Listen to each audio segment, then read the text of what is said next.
Hi dear readers, I'm recording this on the rooftop of my hotel. I hope that the sound will be good. In this article, I will explain how to attain conscious immortality according to Taoism.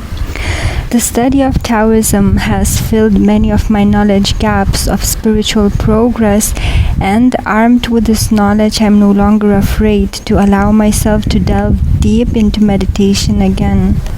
In this post, I share with you the most important teachings that I was able to find in Taoism. I already wrote about an important Taoist teaching of developing an immortal embryo. I also touch on some other spiritual traditions with identical teachings. During my research, I often refer to scholarly articles on jstor.org, especially to the works of Livia Cohn. I read one of her books also, Robert Ford Campany and Fabrizio Predagio. These are the people who translate original Taoist texts into English. I was also suggested to read some famous authors on Taoism whose books are easy to find in bookshops, but I prefer to dig into research documents and all the original works that are not available in public bookshops, as I find the work of modern authors very watered down to suit the Western taste. I understand when people read such popular books, as they don't understand the original texts. However, when you delve deep into the original texts of other spiritual traditions and have your own spiritual experiences to enlighten you about the meaning of different spiritual writings, you get to understand that what they talk about is one and the same, and then you can easily tackle obscure works of the saints of a yet unknown to you tradition. Going straight to original texts allows me to understand the root of the tradition rather than getting exposed to its outgrowths. What's the point of reading developments of the root if the root itself is false? Thus, I like to read original material or a good translation of it as the first point of my research. In Taoism, it is taught that human beings can bodily exist as long as this earth lasts, if they manage to preserve their ki and keep the spirit within the body. One can do these things by harmonizing oneself with the environment and by becoming inwardly oriented.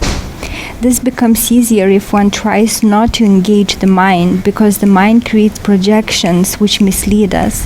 One should also cut off desires and live in simplicity to achieve unification, at one-ment with the universe.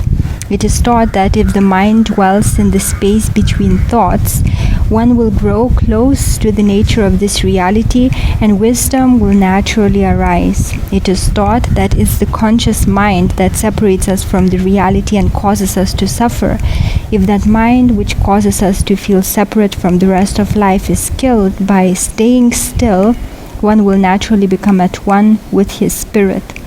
This is very similar to the original teachings of yoga, and I find Taoism and yoga to aim for the same goal, to merge with the divine and kill the conscious mind, which by both traditions is claimed not to be the true mind. This false external mind is destroyed through inner silence, the absence of thoughts. The same, by the way, is taught by Carlos Castaneda, who in the book Teachings of Don Juan claimed that the conscious mind is used by predatory reptilian beings to deplete us of our energy. This is done by them feeding on the energy of our emotions and fears generated by this false mind. Quoting from the mentioned book with some of my explanations. Sorcerers understand discipline as the capacity to face with serenity odds that are not included in our expectations. Sorcerers say that discipline, by this is meant not reacting emotionally to anything unexpected, makes the glowing coat of awareness, the energy around us, which predators feed on through our emotional and fearful reactions, unpalatable to the flyer meaning that reptilian being. The result is that the predators become bewildered. An inedible glowing coat of awareness is not part of their cognition, I suppose. After being bewildered, they don't have any recourse other than refraining from continuing their nefarious task. They stop feeding off us. If the predators don't eat our glowing coat of awareness for a while, it will keep on growing. The grand trick of those sorcerers of ancient times was to burden the flyer's mind with discipline.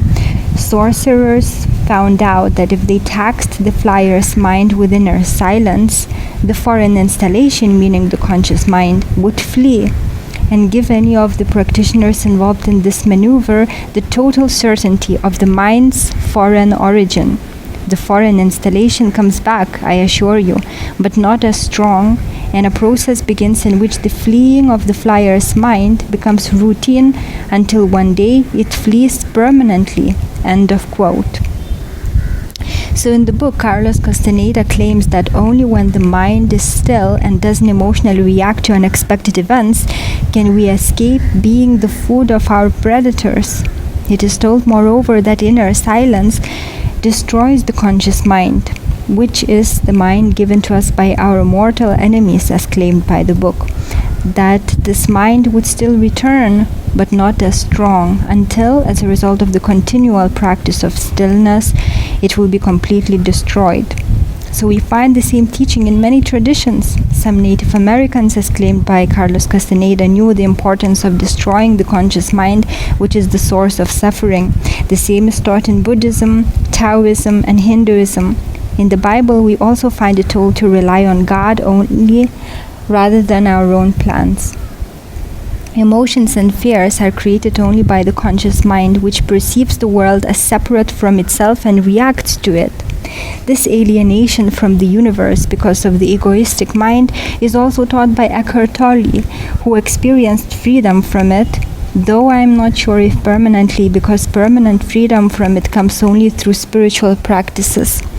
There are many gurus who claim to be enlightened because of the lack of this knowledge. Yes, you may experience temporary enlightenment, but you cannot call yourself truly liberated until that false construct is totally gone. I believe that this was achieved by Ramana Maharishi, for example, and also legendary saints like Mahavatar Babaji and Tiruvalluvar, as a result of my own experience of his materialization, which I mentioned later on in the article.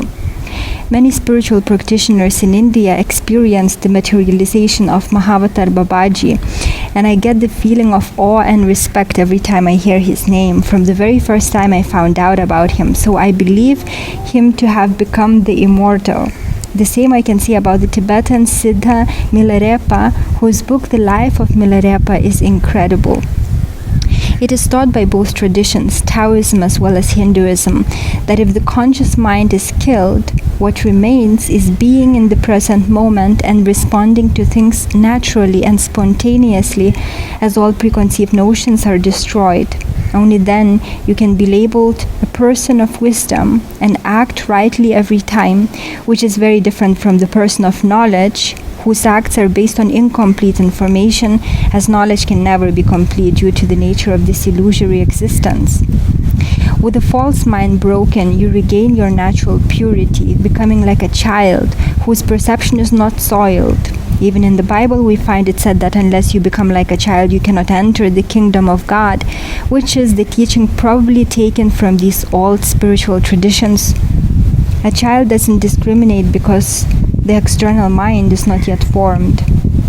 The child is in the present moment, responding to things spontaneously.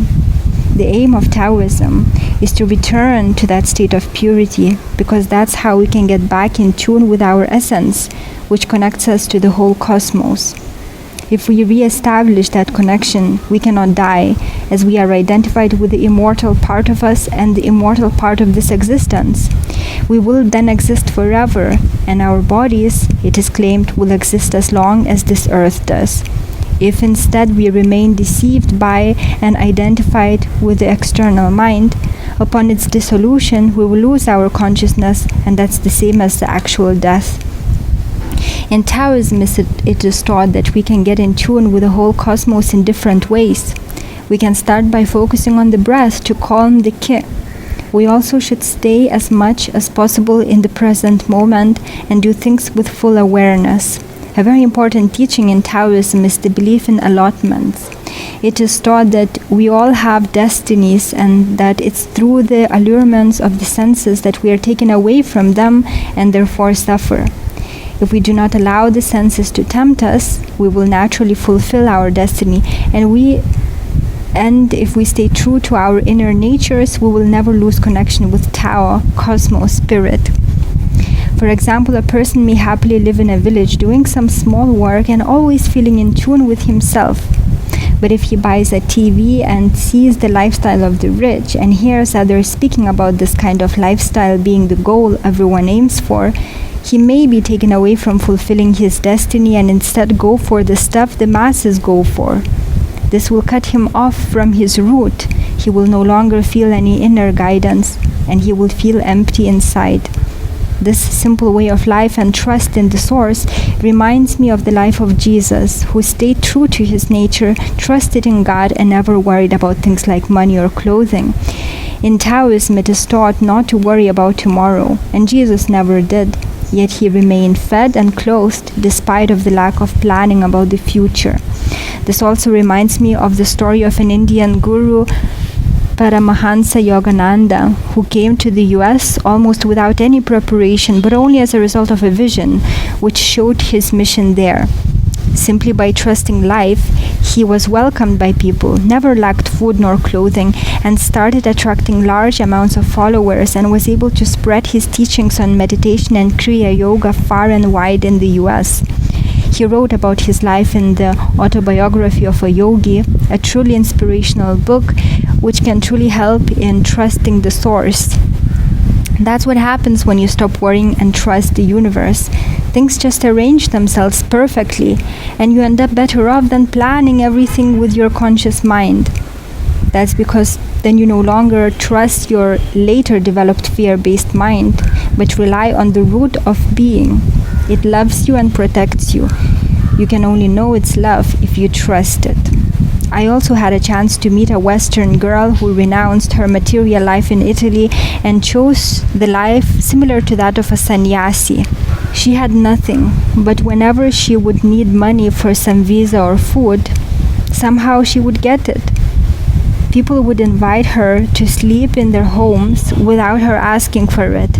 She never experienced any danger, and she even slept in a jungle in Africa in a hammock without any disturbance. The more you know, the more there is to know, because this knowledge stems from the projected reality and keeps developing itself without any end. This teaching is found both in Taoism and Hinduism. Thus, it's impossible to know everything about this projected reality, and one can use up all his life in the pursuit of such projected knowledge. Instead, in Taoism, it is taught to stop searching for knowledge and to dwell on your inner root so that wisdom naturally arises and all illusions end. Your inner essence should be your point of focus as much as possible. This will allow the ki to get still. Your constant presence will not allow the spirit to leave the body. If the body is not tortured through excesses of all sorts, but is harmonized through good food, deep breathing, unpolluted air, fresh water, and healthy living in general, it will serve as a good dwelling place for the spirit, and the spirit will not want to leave it, resulting in a youthful, glowing look even in old age. This reminds me of two Vipassana teachers, a husband and a wife, who once led a course in Spain that I attended. Both were old, a wife much older than the husband, but although their hair was gray, there was inner shine of youth in them, so you could not really call them old. Whenever they would enter the meditation hall, all the eyes were on them because of their unusual look. That inner glow is lost quickly by people, and I see popular gurus of today devoid of it. This shows that they are just playing the part of a spiritual teacher whilst wasting their essence. They may have a lot of knowledge and they may wear the robes of a guru, and the masses will fall for it, but the presence is not there. It is taught in Taoism that the reason old age comes and people die is because they waste their ki and abuse their bodies, making them unfit dwelling places for bodily forces called deities and the spirit. Thus, the forces leave the body, making it age, and the spirit doesn't like to dwell in it either, and thus the person is often absent-minded, Finally, the body deteriorates even more, making it even a worse place for the spirit to dwell until it vacates it completely, resulting in death. In Buddhism, it is taught to always be an observer, to never be absent-minded. So in this tradition, we also find the teaching of keeping the spirit in the body until the person fully identifies with it, understanding that there is no difference between life and him or her as an individual. Once this is understood and experienced, one has been given a glimpse of illumination. But firstly, this state doesn't last. It can even last a second or two only. I experienced it quite a few times when I was deep into yoga. I would, for example, go to a cafe, and when I would still myself in the sitting posture, I would become the environment in the cafe itself. Once, when I was meditating in my house in South India, I became the universe itself. And when once I was meditating in a Vipassana course, I became the molecule of the sound as the chanting unexpectedly started, making my consciousness identify with one sound particle. So once these glimpses of oneness start being experienced, in Taoism it is taught that you should get even more still, so that you experience these states of oneness more frequently and for longer periods. Eventually, you no longer see the difference between you and the rest of life, having become totally one with it. And only this permanent state of union is called liberation. Once a person has achieved it, he can be called a sage. He becomes life itself and therefore is able to manipulate this Maya, the illusory existence. He can use light particles to materialize things, walk on water like Jesus did, not be burned by fire because of his oneness with God. I once met such a liberated sage who materialized on my bed in Kanyakumari, South India, when I was meditating. He knew how to manipulate light particles to travel through space as a result of his liberation. This is the state of being that Taoists and yogis aim to achieve. The being that is no longer limited in any way, because one is no longer lost in the illusion of this world, Maya, but rose above all its various manifestations by becoming one with the source of creation. This is called conscious immortality, because there is no longer any difference between your being and the universe itself.